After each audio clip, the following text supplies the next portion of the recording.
Hello everyone. In the previous video we learnt about the acids and our today's topic is bases. Okay, so first of all, what kind of types can be here? So bases are of two types, strong and weak bases. Okay, so if we talk about the strong bases, so what does it mean? When the constituent ions cannot be dissociated in the basic solution, that means the base is weak in nature.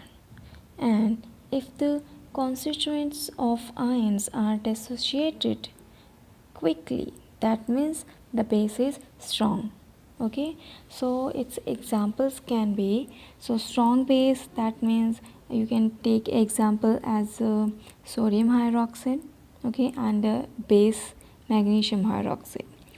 And the next one we have some properties of bases, that means when you can say that the particular solution is basic in nature. The first one, these are hydroxides of metals. Okay, so generally these are derived from metals, and they have a bitter taste.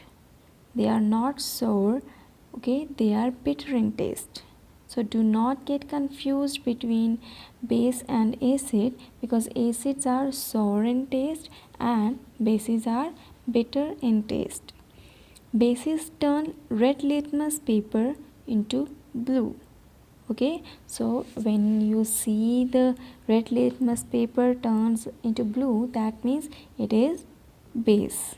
Okay, and they have even soapy feel. Okay, and next we have some reactions with acids. So what happens when base react with acid? So here we are taking an example of ammonium hydroxide with HCl. When both react, they give ammonium chloride, okay, and release water. So basically in all the reaction, when base reacts with acid, it gives water. And next we have uses of bases.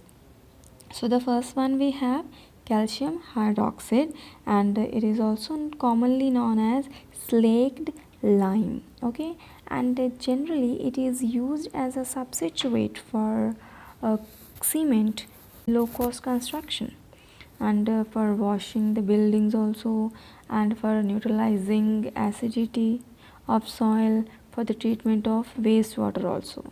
Okay, the next one we have sodium hydroxide. So it is commonly known as caustic soda. So this caustic soda is used to manufacture soap base, and to manufacture even several industrial chemicals such as sodium hypochlorite, and to manufacture paper, rayon, textiles, medicines, etc. And the next one we have ammonium hydroxide. So basically it is used to manufacture fertilizers such as ammonium nitrate, to manufacture nylons, plastics, dyes, etc.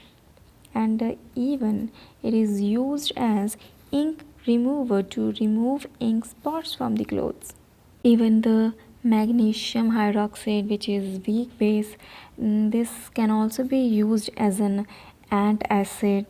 Okay, so the amount of HCl acid present in your stomach is in the excess. Washing soda and baking soda are also examples of bases, and they are used very commonly. The next topic we have preparation of salts. That means how you can prepare salt. You already know that a salt is a compound produced along with water in a neutralization reaction between an acid and a base. The most common salt is known to us is sodium chloride or common salt, and these salts can be prepared by the following reactions. So let's see. So first of all we have reaction between an acid and a base. As we already seen that common salt can be prepared by the reaction of sodium hydroxide with hydrochloric acid, and even when we react acid with a metal, then also we can make some salt. For example, metal displaces the hydrogen from an acid and to form salt. Here we have some common salts, and even the common salts, they have the metal and non-metallic part. So first of all we have sodium sulfate. So sodium is metal and sulfate is non-metal.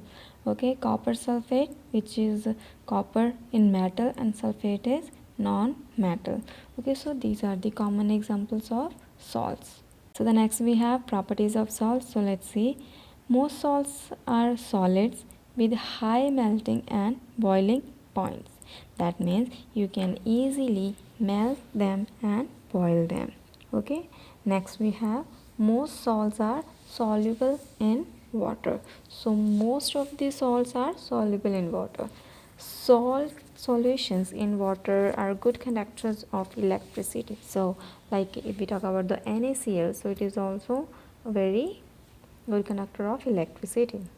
So students, this was for today, and here our chapter completes. In the next video we will come with our next chapter. Till that, keep practicing and keep learning.